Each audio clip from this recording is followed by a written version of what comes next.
on Tuesday, and then of course the Tuesday after that will be when our final exam will take place. Okay. All right. So. Okay, so today our story is by Alexander Pushkin, right? And we've talked before about how, like, there are certain figures who are especially famous or important for certain like countries' literature. So in English, who would be the most famous and influential writer of all time would be Shakespeare, right? So Shakespeare in English would be like the pinnacle of English literature. In German, Gustav? Goethe, right? And so we have around the world the Goethe Institute, and Goethe is the poet and writer that everyone studies in like high school and so on, right? Just like people study Shakespeare in English, right?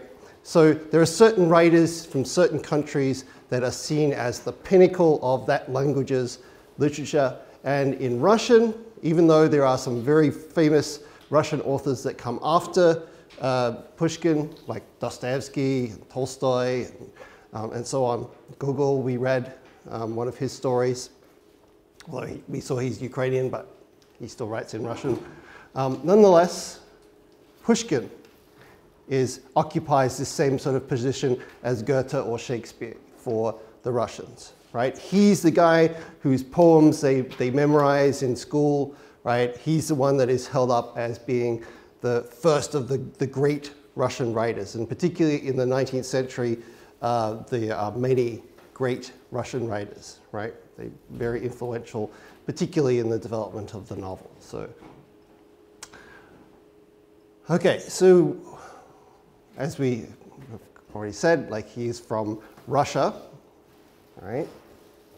What else can you tell me about him? Anything?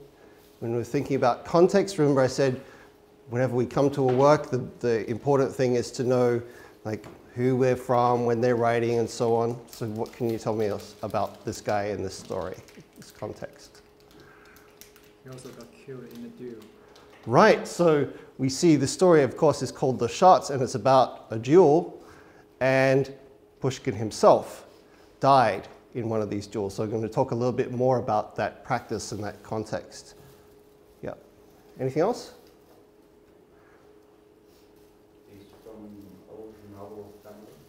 Yes, right. So he's from a fairly upper class, aristocratic sort of family. So he's very privileged background, right? And this tends to be quite common, right? We saw, even though Europe is changing at this time, the Western world is changing at this time, nonetheless, Russia tends to still preserve more of those old style sort of structures. Okay, good. What year was this story published? 31. 31. Queen of Spades is 33. I think you'll find 31. Look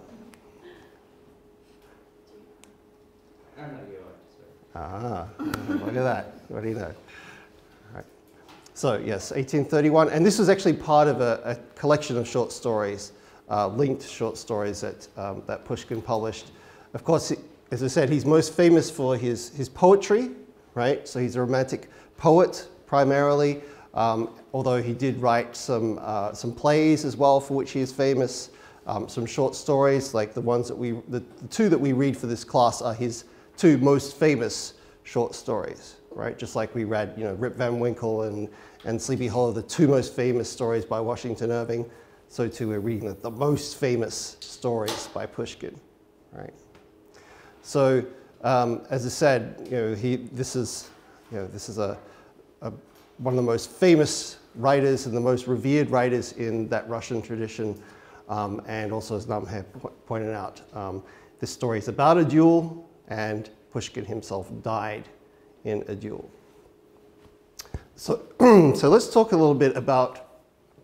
Well, actually, before we do that, let's go through what happens in our story, and then go through a little bit about this context of the duel, right, and what this practice entailed. Because, of course, you know, we saw certain things in our last story that don't apply to our modern world anymore, right? That division between aristocrats and commoners, we don't think about that anymore, right? That's become, you know, a historical relic, a historical fact, rather than part of our present reality.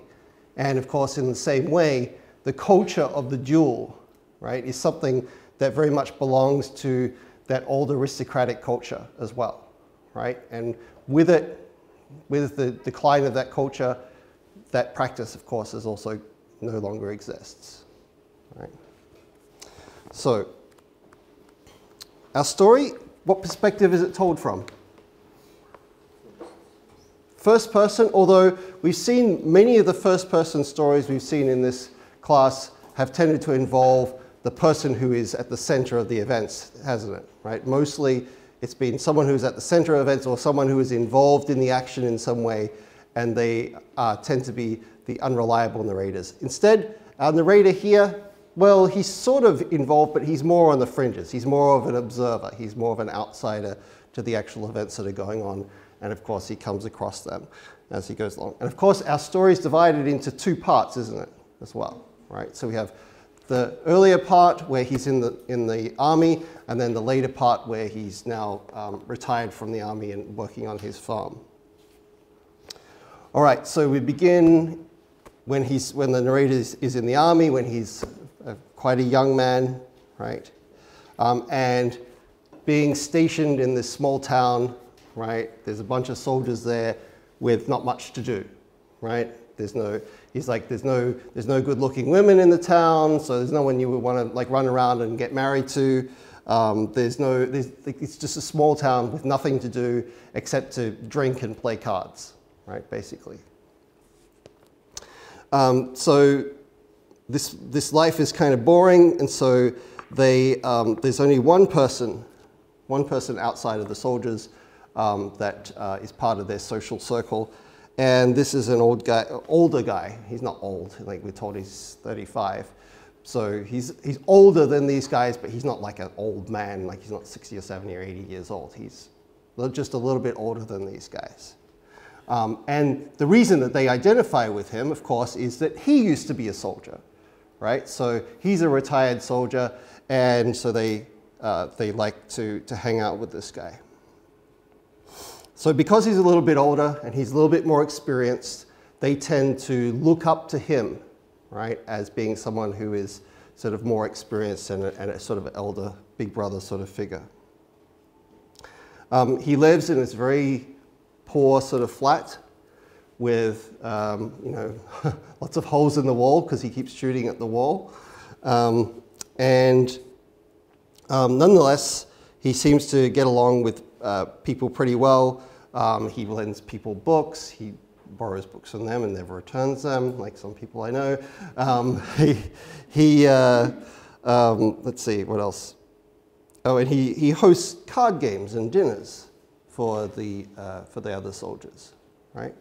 So he's sort of like a sort of social center for these guys, and they look up to him, and so they have, of course, they sort of sit around and they talk about duels and so on. And he notices that when they talk about duels, that he never joins it. He's not interested in talking about this, even though they've seen how skillful he is with his pistol. He practices every day. There's holes in the walls of his apartment from constantly shooting. And so they just think, oh, well, maybe he's just so good he doesn't care about this stuff. So one day they're playing cards, right? They're drinking, and Silvio is in charge of the scoring, and he's used to, like, you know, sometimes if they make a mistake, he'll correct the mistake, too much, too little, keeping score. And there's a new guy that's with them, and he doesn't know Silvio's authority, and he's standing within the group. And so when Silvio realizes there's been a mistake and he corrects the mistake, the soldier doesn't know what's going on. And he's like, this guy's cheating. Right? So he's, no, there was just a mistake. And he corrects it again. And they have this fight between them. Right? And this is the kind of fight that can lead to a duel, as we'll see in a moment. Right. So Silvio kicks him out of the house, and they all expecting, oh, this guy's dead, right? He's going to go have a duel with Silvio. Silvio is deadly with his pistol. You know, we expect to have a new guy coming to join us soon, because this guy, he must be dead soon, right? There's no way he's going to survive against Silvio. Except it doesn't happen. Days pass, nothing happens, and eventually Silvio and the guy, they make it up between them, and Silvio accepts a very lame sort of excuse, right? And so from that point on, the standing where he was the more experienced, older sort of mentor that they looked up to changes, right? And the rest of the soldiers are sort of like, this Silvio guy, he's a bit of a coward, he's a bit of a wimp. Why did we look up to him? Why didn't he stand up for himself to this guy over the card game, right? And we see that the narrator in particular is disappointed by this, because he, as he says, he has a fairly romantic temperament, right? And so he sort of idealized Silvio as being this romantic hero, like in his own mind, and no, he's disappointed, right? So they do start to come back to Silvio's house. They do start to play cards there again, but Silvio never has quite the same sort of standing that he did. We then see that one day Silvio receives a letter, right? And he tells everyone, all right, final party at my place, I'm leaving town, right? They go to his place, everything's already packed up, right? And they have their final dinner together. And as the soldiers are leaving, Silvio says to the narrator, hey, why don't you stay back a bit? I've got something I want to tell you, or I want to talk to you about.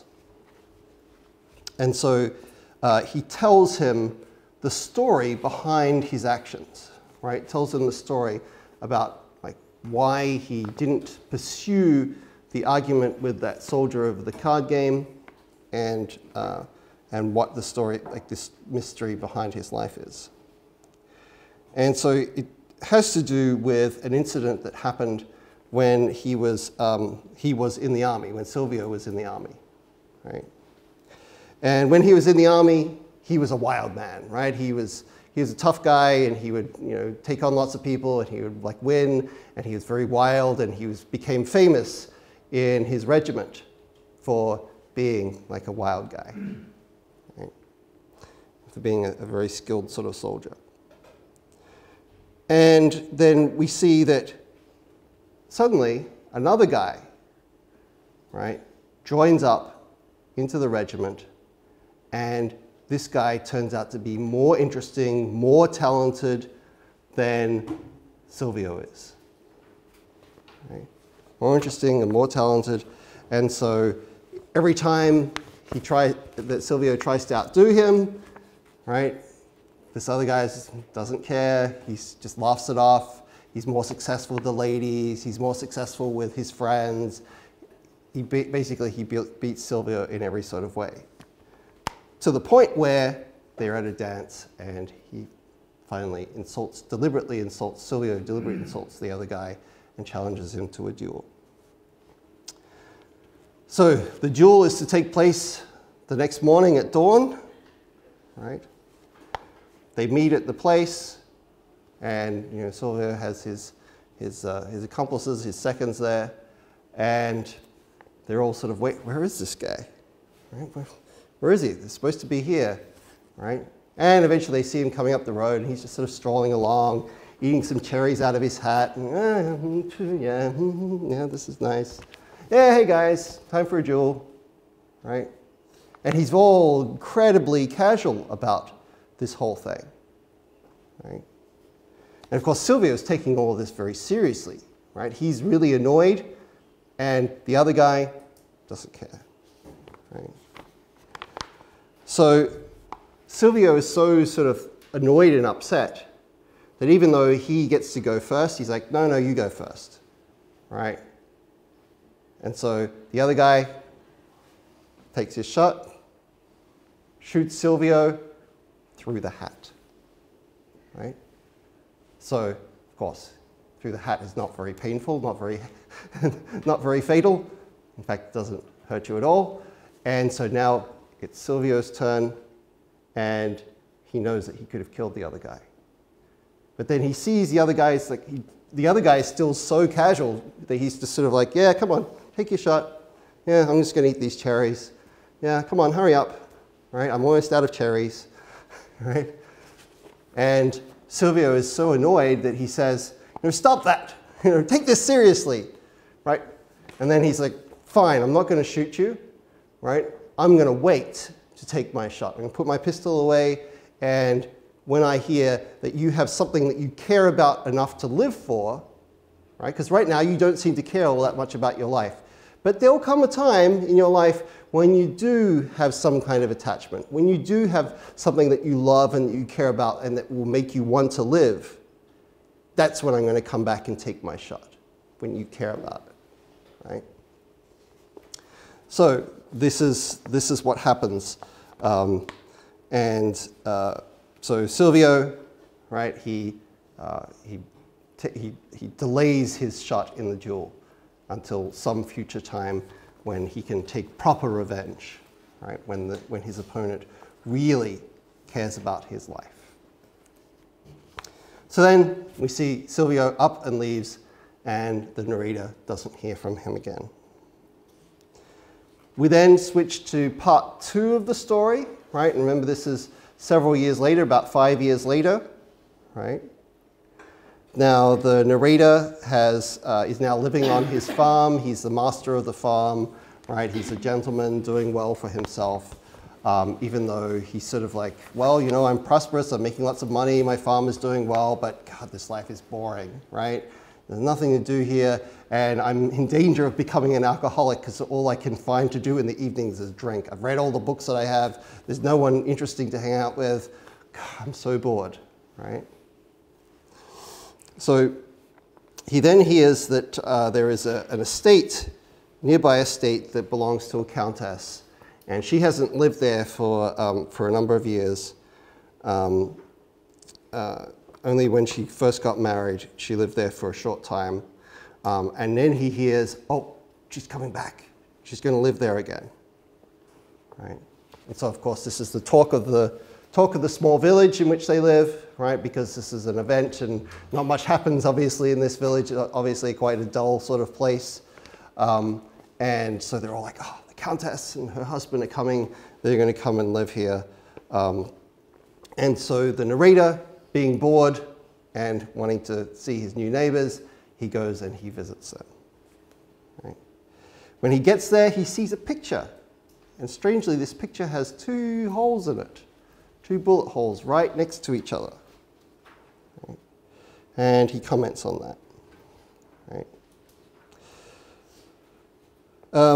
And then they talk a little bit about dueling and about how you have to practice and how, there is this past that, in the past, the narrator used to be really good. He used to practice all the time, but when he got out of practice, his shooting would become bad. But as soon as he got into practice again, so they talk about this, and then the narrator makes a reference to Silvio, this guy who was really good with a pistol, and he's like, well, what was his name? And they say, Silvio. He's like, oh, Silvio? What? You knew Silvio? Right? And so the Count says, well, actually the narrator figures out, oh, were you the guy who was in the duel with Silvio? And the Count's like, yes, that was me. And so the Count tells the rest of the story, right? The story that happens after Silvio disappears at the end of part 1. Right? So he says, Silvio, this was when they were first at this place where they've now returned to, and they go out riding on horseback, and the wife is sort of feeling uncomfortable with riding, so she's like, husband, take my horse and go back home, and I'll walk home instead. Right? I'm not enjoying this ride. So he gets back to the house before she does, and there's a mysterious visitor that has turned up. And of course, it's Silvio. Right? And Silvio says, well, I've come to finish the duel, right? I now see that you're happily married. You must have something that you care about now, right? There must be something that you're living for. It's not like back when we first had our duel where you didn't care about anything, you didn't care whether you lived or died. Now that you're married, you're going to care, right? And so he's like, it's time for me to take my shot. And then again we see that Sylvia's like, no, no, this isn't right. This feels just like murder, right? So let's have another duel, right? And so the Count has his shot and he shoots into the painting, right? And then the Countess comes in. She's like, what's going on? Why are you guys shooting at each other? Are you having a duel? Right? And so they're like, no, we're just playing around. There's nothing going on here. It's just a joke. Don't worry about it. Right? And then the Count says, no, this is a real duel. Leave, Silvio, it's your turn to shoot me. And then Silvio's like, no, I've decided this is punishment enough, right? And then from across the room, without even trying, he shoots and he hits like the spot right next to the other bullet, showing that he could have easily aimed and killed the Count. And then he leaves and disappears, right? So we have this very strange story. We have this duel. The duel is delayed, which I think is pretty much against the rules of the duel, right? You're not like, once you're done, once the duel is finished, it's done, right?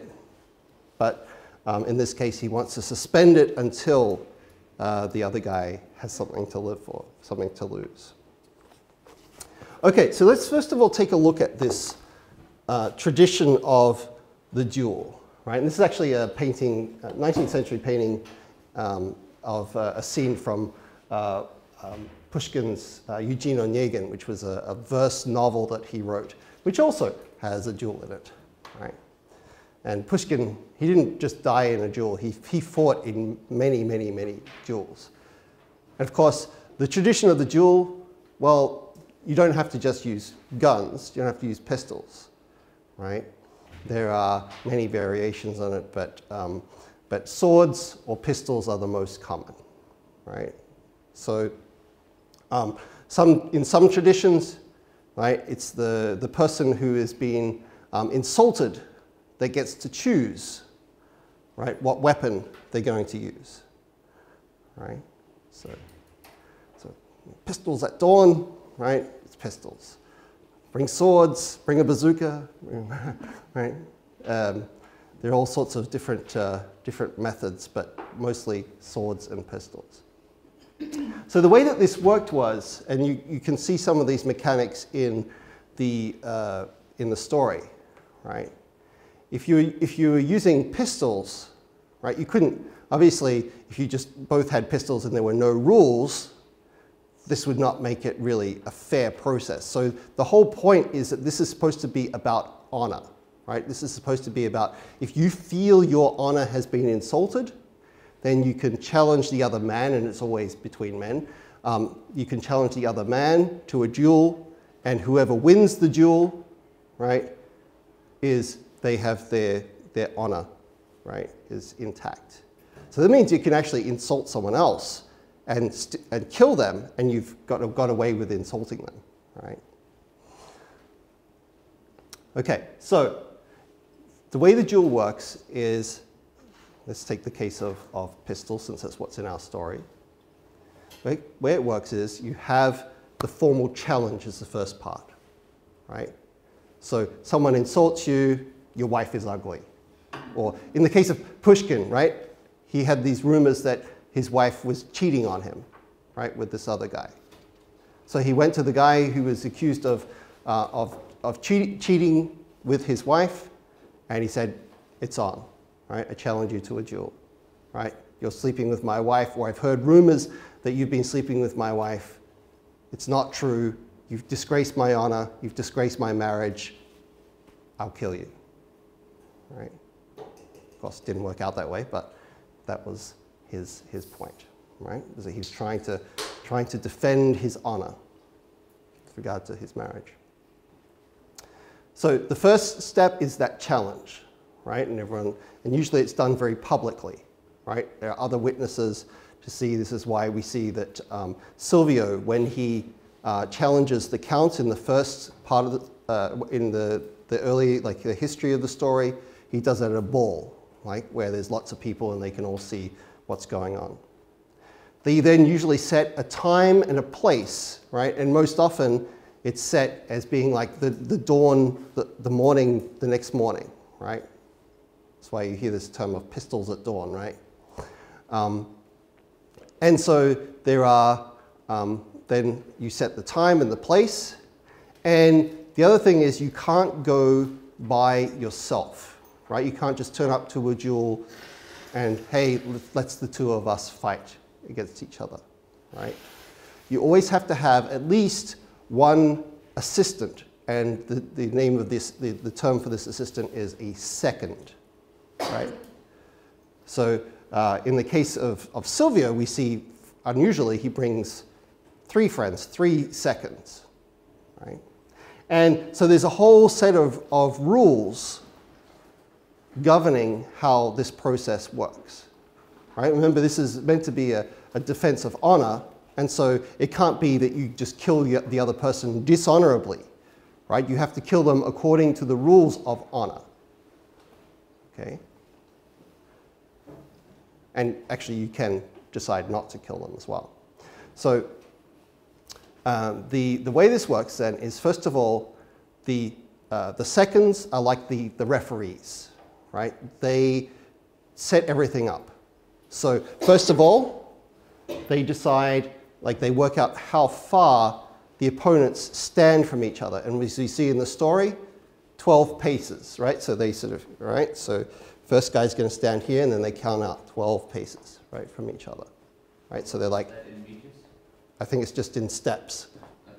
Yeah. So something about 10 meters. Yeah. So it's going to be however many, like maybe if you had a very short second, it might be good to choose a tall guy who has big steps, right? So they're further away, less deadly. Okay.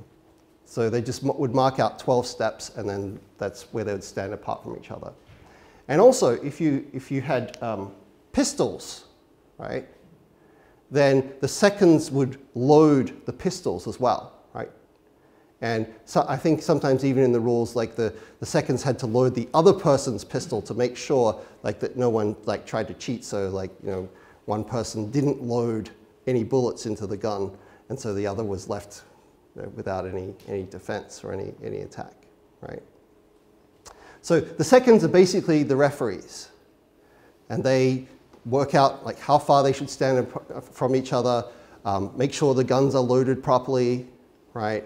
And basically they make sure, they're there to make sure that all the rules are followed. And of course, if someone is wounded or killed, then the seconds also have to help to arrange for doctors and carriages and, you know, I guess the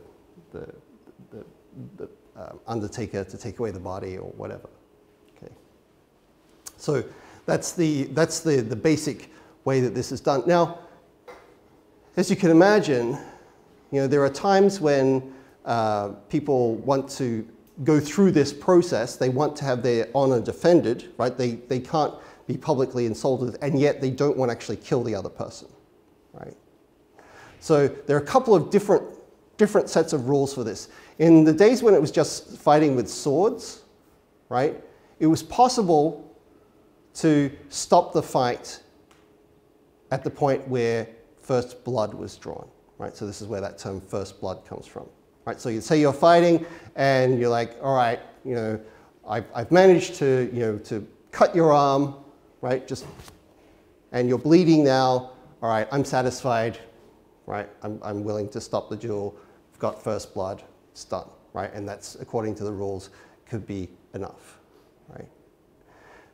Similarly with guns, right? You could have rules, you could go with rules that all you had to do was to shoot your gun, and that was enough for you to satisfy your part in the duel, right? So what sometimes happens at these duels is that, like, the two opponents, they've had a fight. It's the next, they've insulted each other at, you know, say a party. They were really drunk. They got angry. They challenged each other to a duel. They get there the next morning because they have to go through with it. And then they're like, I don't really want to kill you. I don't really want to kill you either. And so they could just shoot their pistols into the air and deliberately miss, right? So they have shot at each other and they have technically gone through with the duel, but now the whole thing is done, the honor is satisfied, and the duel is finished, right? So that, as this tradition of the duel became less and less prestigious and important and started to be looked down upon, right? More and more often it became the convention just to shoot into the air, right? And to, settle your honor that way, right? So, especially because increasingly, right, you could be charged with murder for duels, right? Now, you got to remember that, like, when the duel was a convention, right? Today we think, well, wouldn't you shoot someone and wouldn't that be murder and wouldn't you be put into prison? Well, actually, no. These were seen as exceptions to the rules, right? If it was a duel over honor, then if you killed someone in a duel, you couldn't be put into prison, you couldn't be prosecuted. Now, that started to change in the 19th century, right? And increasingly, especially within the army where a lot of these kinds of fights tended to happen, they increasingly prosecuted people and tried to stamp out this practice because it was kind of stupid and deadly, and you know, we can see all the reasons why it's not a good idea, right? But there was a long time when if you killed someone in a duel, then you could get away with it, right? There was no punishment, right? You were just defending your honor, and so it was fine. Okay. So this is as I said, it's when we go back to this time when we start to think about some of the practices, even though it's only a couple of 100 years ago, and even though so many of the ideas and practices and mindsets and so on that we have today come out of this Romantic era, nonetheless, there are lots of attitudes and practices and social structures that are quite alien to us, that are strange to us. The differences between aristocratic and commoner, as we saw in the last story, and also this aristocratic, I guess, hangover practice of the duel for honor, right, is also something that rather quickly starts to fade out in the 19th century, even though Pushkin still manages to die from it. Right. So he wasn't, unfortunately, Russian Romantics seem to have a rather terrible tendency to die in this way, because a few years later, I think only 4 years later after Pushkin's death, Mikhail Lermontov, who's probably the other most famous of the Russian Romantics, also died in a duel, shot through the heart. So it's not being a Romantic. If you look at how young most of those authors died from most places, Goethe lived to be nice and old, but he sort of outlived Romanticism in some ways. But many of them died very young, right? Okay, so this is, as I said, is an important context for this story, right? Obviously, it's central to Pushkin's life, especially because we can see he himself was involved in duels and died in one. Okay, so secondly, we have some of the symbolism that occurs within the story. And of course, this symbolism we'll see is both in this Pushkin story and in the next one. The next story is called The Queen of Spades. So obviously that's taken from the deck of cards where you have the Queen of Spades. What symbolism might cards have? Why might they be used here?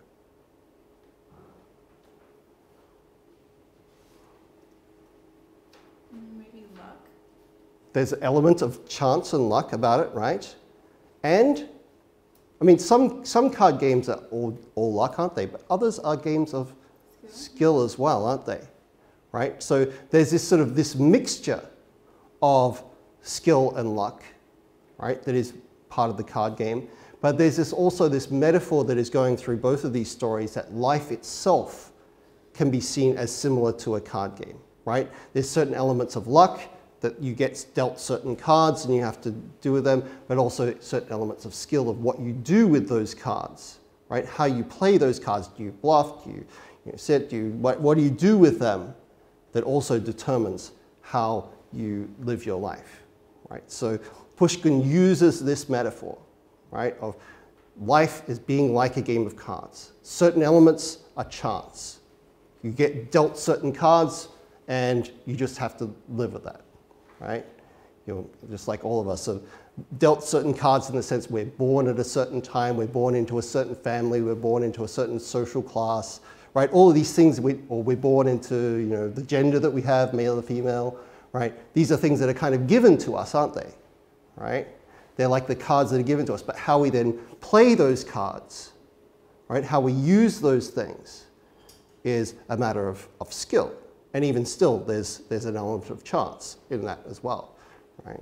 Depending on what other people have and how they use their skills that are played out. So the symbolism of the cards, right? As I said, used in this game and used in the Queen of Spades, and actually if you read a lot of other romantic novels too, often cards are used in this way as a way of thinking about life as this game of strategy. Partly skill, partly chance, right? Okay. And then see, what time of year is it when the duel between Silvio and the Count first takes place? It's springtime. Remember, they're like, oh, it's a spring morning, it's getting kind of hot, where is this guy, right? And of course, we see that he is walking along, and remember, he has this hat, and he's bought some cherries along the way, right, on the way to the duel, and he's put the cherries into his hat, and he's sort of like eating the cherries out and spitting the pits out onto the side of the road as he walks along. And we see that, what is he doing as he's, like, is he just eating all the cherries? Is he eating them in a particular order? What were we told about?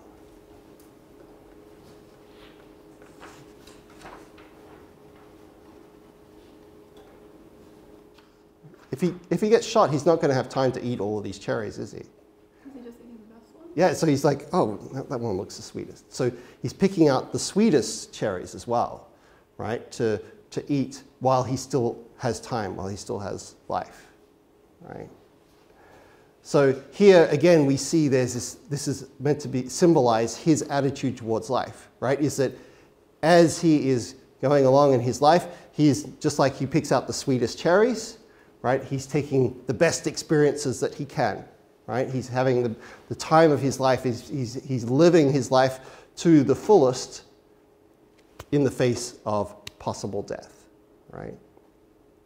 And so he lives this way. And of course, this is kind of opposite to the way in which Silvio lives, right? Remember, Silvio, he sort of gives up everything, goes and lives in this boring little town with nothing except for his sense of vengeance, right? He sort of like spends all these years shooting into his walls, shooting at cards, practicing with his pistol day after day after day until finally he can get his revenge. So he actually puts his life on hold. He suspends his life, right? Instead of actually living it, he suspends it for the sake of his revenge. Whereas his opponent has this completely other approach to life where he's like, life is short. I will just enjoy it as much as I can, even if I'm going to get shot in 10 seconds. I'm still going to enjoy these cherries, right? So they represent these two opposite kinds of approaches to life, right? Okay, so let's turn now to our homework sheets and see what are some of the parts of this story that you guys picked out, and to see if we can make more sense of this story. Let's see, Gustav, why don't you begin today? What did you pick out from the story? Well, I took the two unfinished duels, and in the first one we see that the Count is absolutely without fear, so there's not much use of shooting him, and it could be couldn't even be called a proper victory or something because, well, the opponent just didn't care. So there's almost no moral dimension to the whole process of the duel. But on the other hand, it would be kind of barbaric to kill someone who doesn't really care. So, and in the second one, then there's the shooting would mean victory, but then it's an act of humanity and of morality not to shoot him. So it's the moral values winning there, kind of. And what I saw in that is that the true victory doesn't result from killing, but from his moral superiority. Mm-hmm.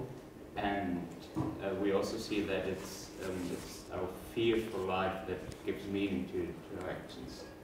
This is what I drew from these two duels. Okay, yes.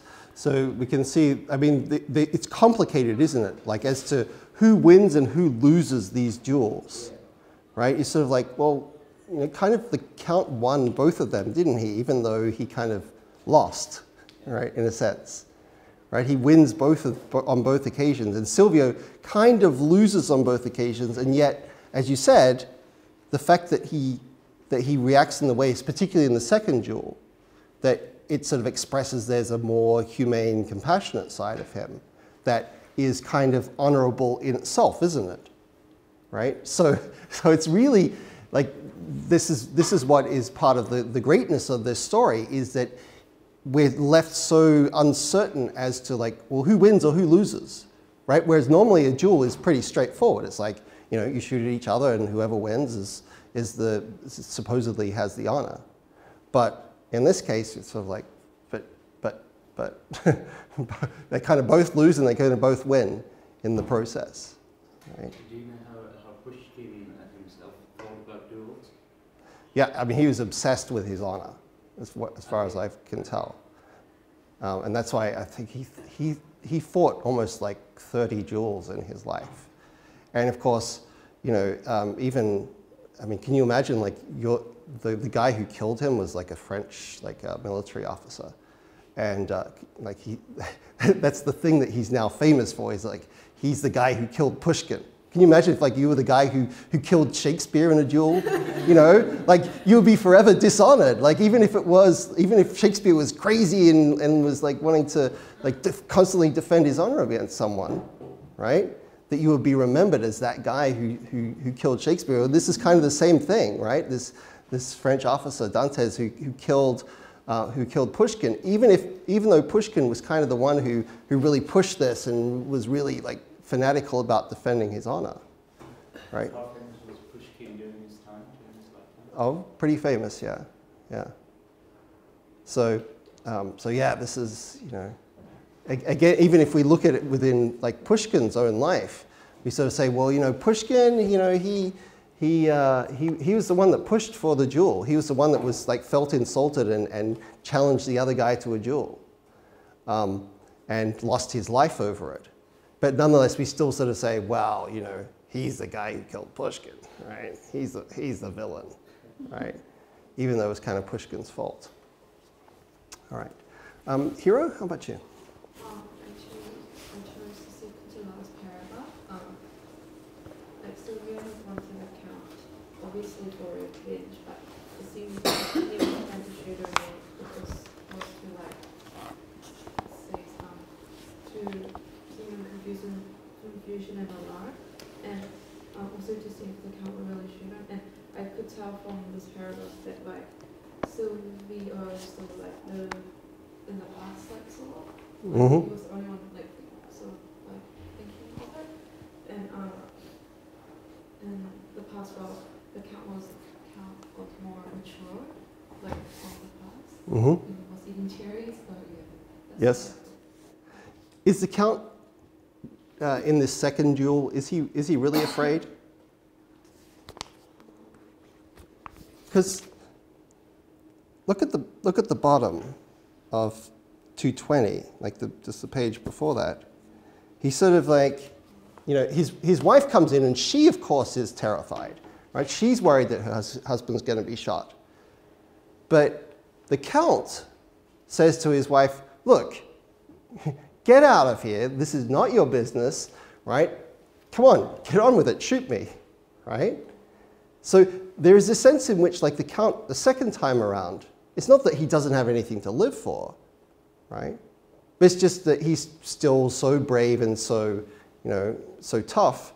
And he's like, well, you know, I guess I had my shot and I missed, and, you know, shoot me, right?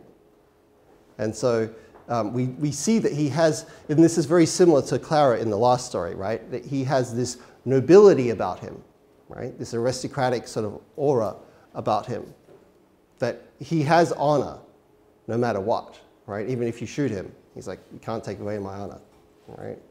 Doesn't matter, I still win, right? I'm still more honorable than you, even if you shoot me. But isn't the bravery about fighting this fear? I mean, he's scared, of course, but the brave act is to stand against it. Mm-hmm. Fear, probably. Yes. Yep.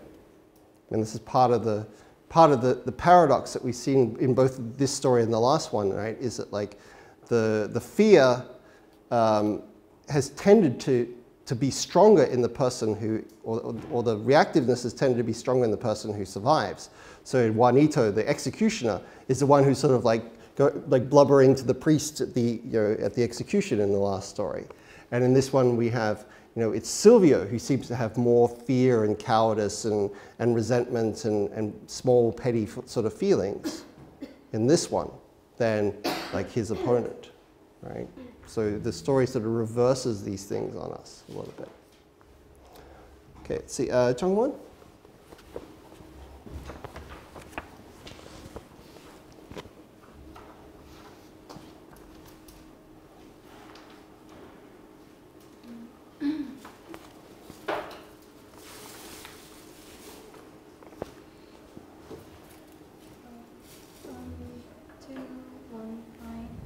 It's 1-5, yep.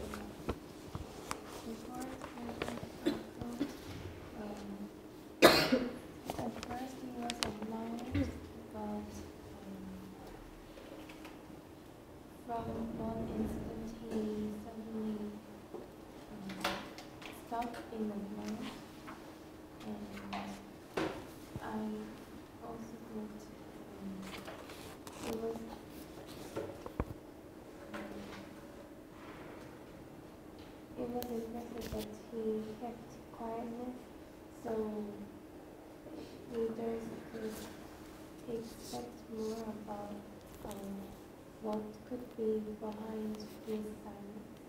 Mm-hmm. So what do the soldiers think of Silvio after he backs down from, like, any sort of confrontation with that first guy? What do they think? That he was not really what they had been thinking, and he was not right. Right, and so they think he's, what? A coward, right? Right, they think he's afraid. Right? They're sort of like, oh, this tough guy, Silvio, he's always shooting his gun, and that we looked up to as being like this retired military guy. So, like, oh, he's just really a coward. He's weak. You can't even fight this guy, right? And this, of course, is something that raises doubts for us as readers too, right? Is that we're constantly thinking, well, is Silvio at heart, is he, as, you know, Gustav said, one way to read this is that he sort of finds a certain humanity in not shooting the Count. But one other possible way to read it is that really that at heart Silvio is a coward, right? That he's afraid. And this is why the first duel with the Count, right? He's unable to shoot it. The incident with the card game, he's unable to go through the duel. Second duel with the Count, again, he doesn't shoot it, right? So the story leaves this uncertain for us. It leaves this ambiguous for us, doesn't it?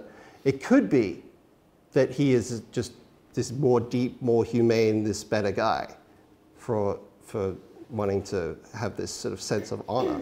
Or it could be that deep down, he's just always too scared to go through with it.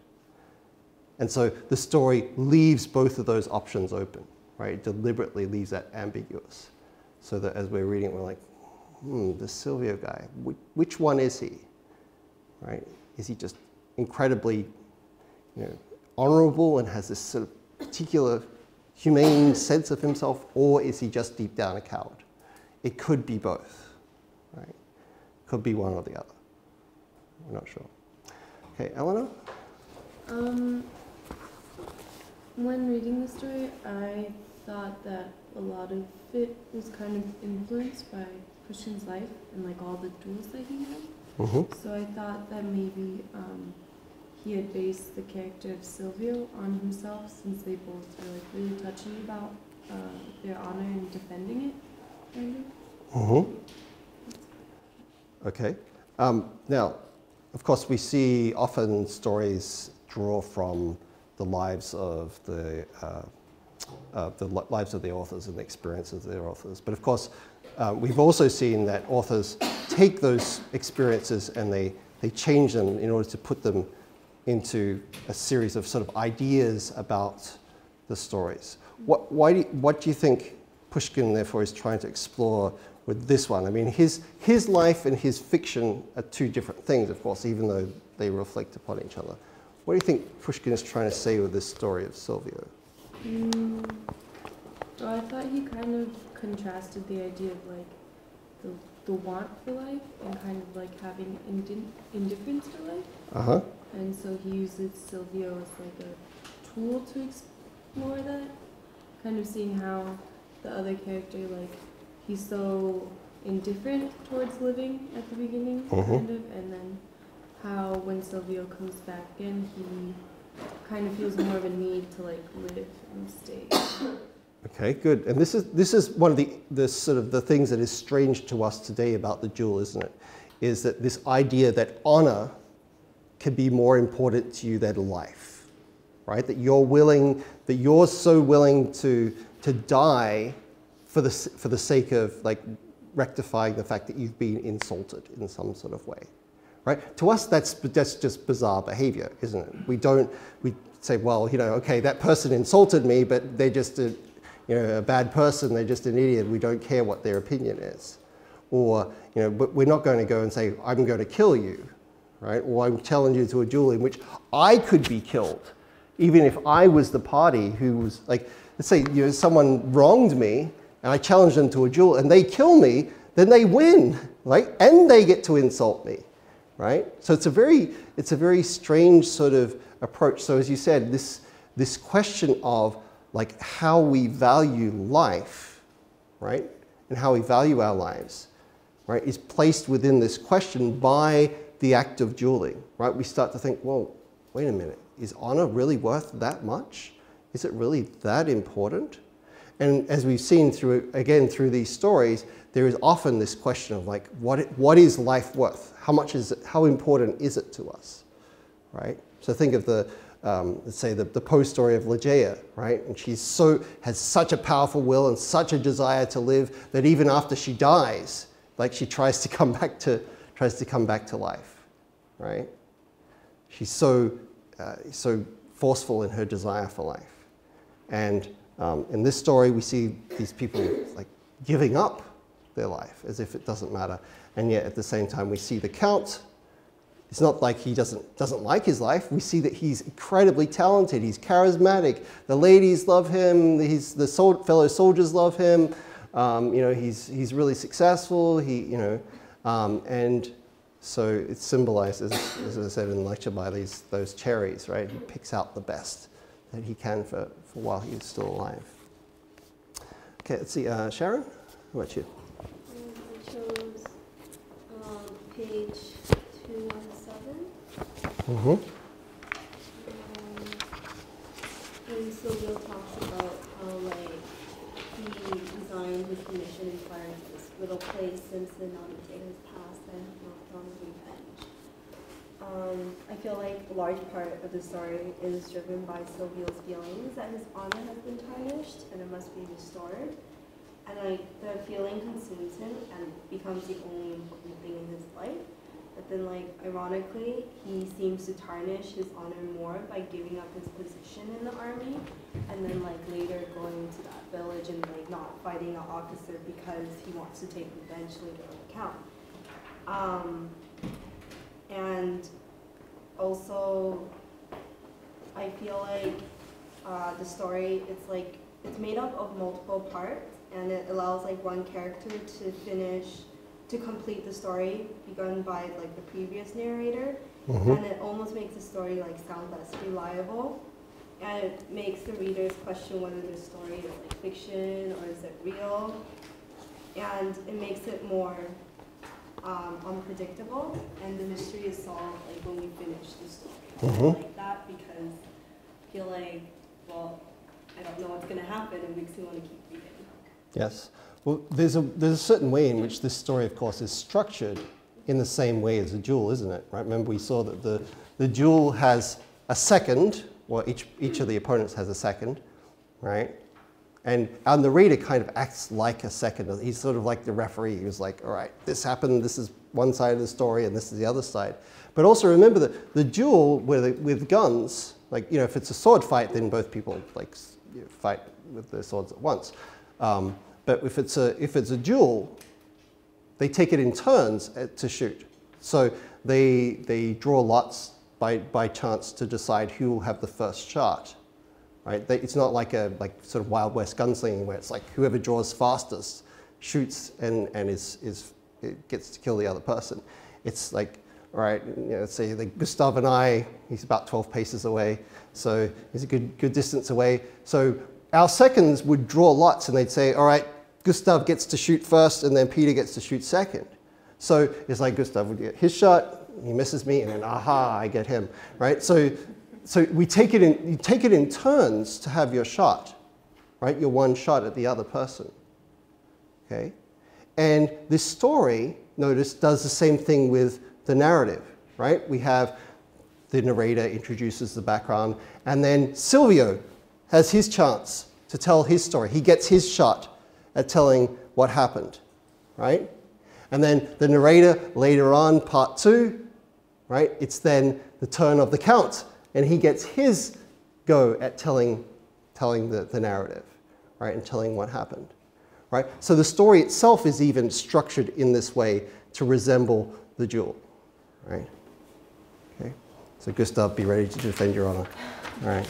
It's going to look great in the camera because you're just looking directly into the camera, talking about that. So the one watching it will be. I challenge you to a duel. Yeah. Right, Minho, how about you? I think the second paragraph on page 220. Yep. this paragraph. I think this paragraph contains Silvio's regret, and he has never forget the Count with filling his mind with revenge for the Count. However, on this page, he regrets and realizes that the behavior that he kills the Count is not a duel but a murder. So even though his aim in life vanishes on this page, this paragraph, he rather satisfies himself than frustrated because he internally satisfies. Yes. Yep. So he. Like when it comes time to him to have his shot, remember we already saw that was kind of against the rules of the duel, right? Once the duel is done, it's finished. If you walk away, like then it's done. There's no like, oh, I will take my shot later. No, you can't do that, right? So as you say, we have this strange reenactment of the duel where he's sort of like, well, all right, let's start over, right? You get a shot and I'll get a shot. I can't just come here and kill you because that would just be murder, right? Now, I want to think about this too is, does the Count actually insult Silvio? No. Why not? What makes you say that? Because he doesn't do anything. I feel like Silvio is just all mad because everyone likes the Count more than him. Right. So this of course is conveyed to us at the bottom of 216 to the top of 217, right? Where we're told about like how this duel came about in the first place, right? We see the paragraph before that, we see that Silvio talks about how he was the top guy in his regiment and how he was the guy that everyone looked up to and thought was the wild man and thought was the great guy. And as he said that even though, he puts it there, my comrades adored me, while the regimental commanders who were constantly being changed looked upon me as a necessary evil, right? So it's like, all right, this guy creates trouble, he's always a wild man, but he's a good soldier, so we need him, right? So then he says in this, let me read the next paragraph because it really tells us a lot about Silvio. I was calmly enjoying my reputation when a young man belonging to a wealthy and distinguished family, I will not mention his name, joined our regiment. Never in my life have I met such a fortunate fellow. Imagine to yourself youth, wit, beauty, unbounded gaiety, the most reckless bravery, a famous name, untold wealth. Imagine all these and you can form some idea of the effect that he would be sure to produce among us. My supremacy was shaken. Dazzled by my reputation, he began to seek my friendship, right? So this guy's like, hey, let's be friends, right?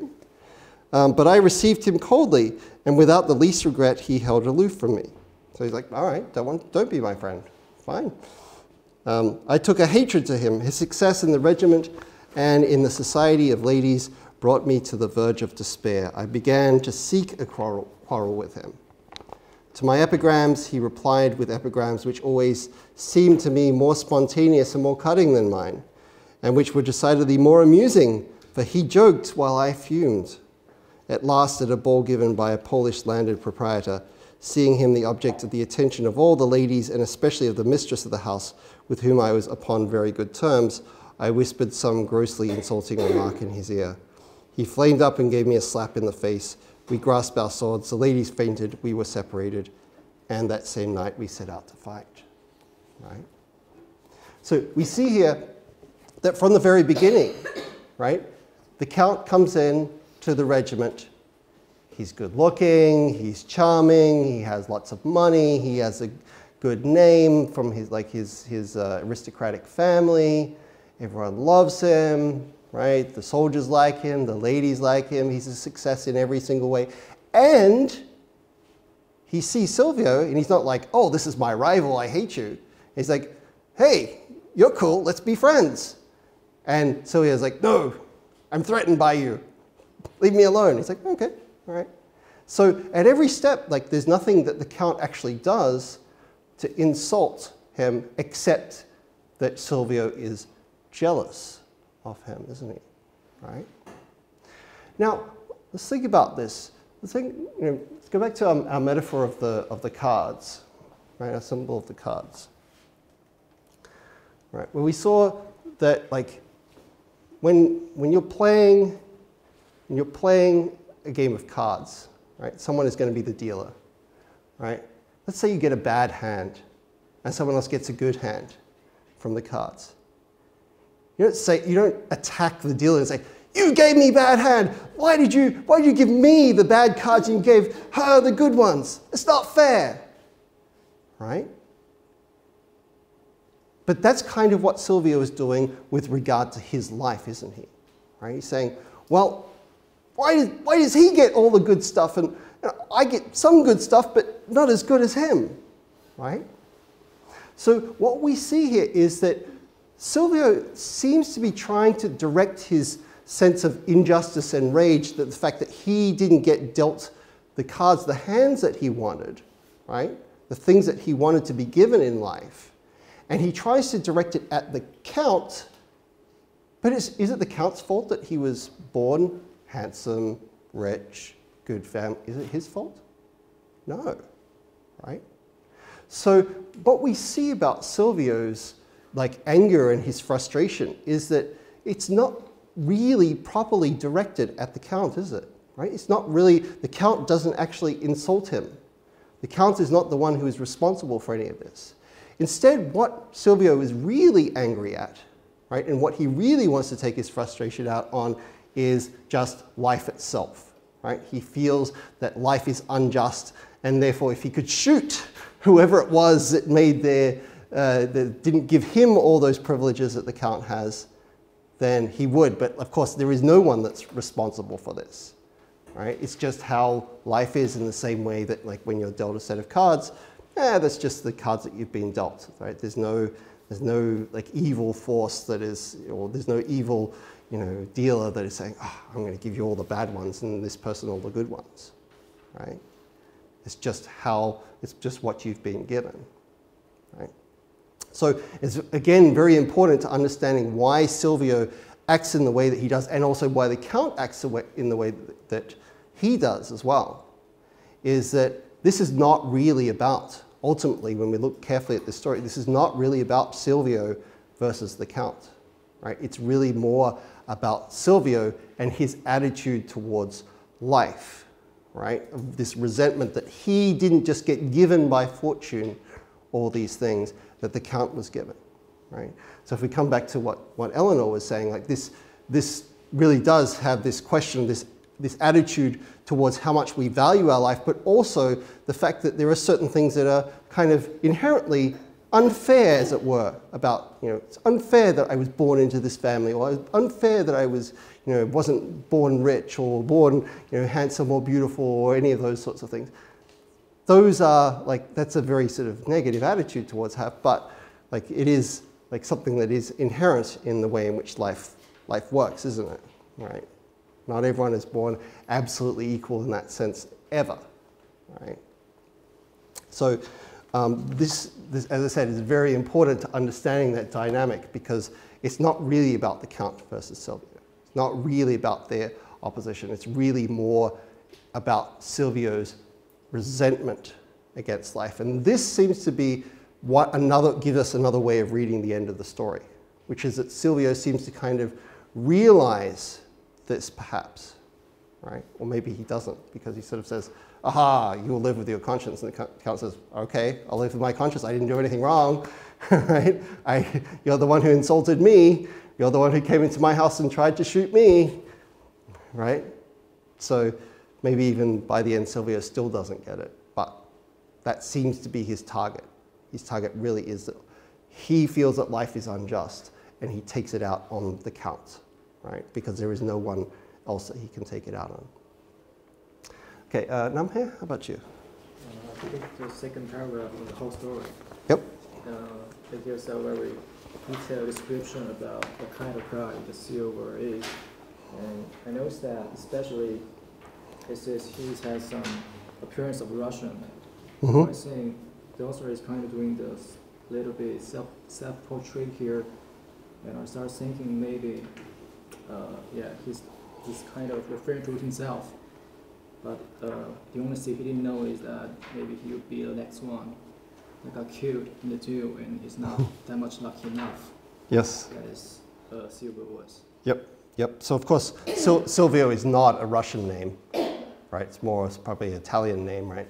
And we're told, of course, that Silvio actually isn't his real name. We're told in that third paragraph that he says, Silvio, so I will call him. In other words, he's saying, I'm giving him a fake name. But as you said, he has a foreign name, but he looks like he is Russian, right? Yep. So we have this sort of gives us another sort of element of an outsider sort of flavor to it, doesn't it? Okay. All right, we're out of time for today. Thank you, guys. Remember, next week, our final week of classes for the semester. I'll give you the exam questions then, and we will read our final two, the Pushkin story, Queen of Spades, and then we'll finish just like we began with a Poe story. Okay, thanks, guys.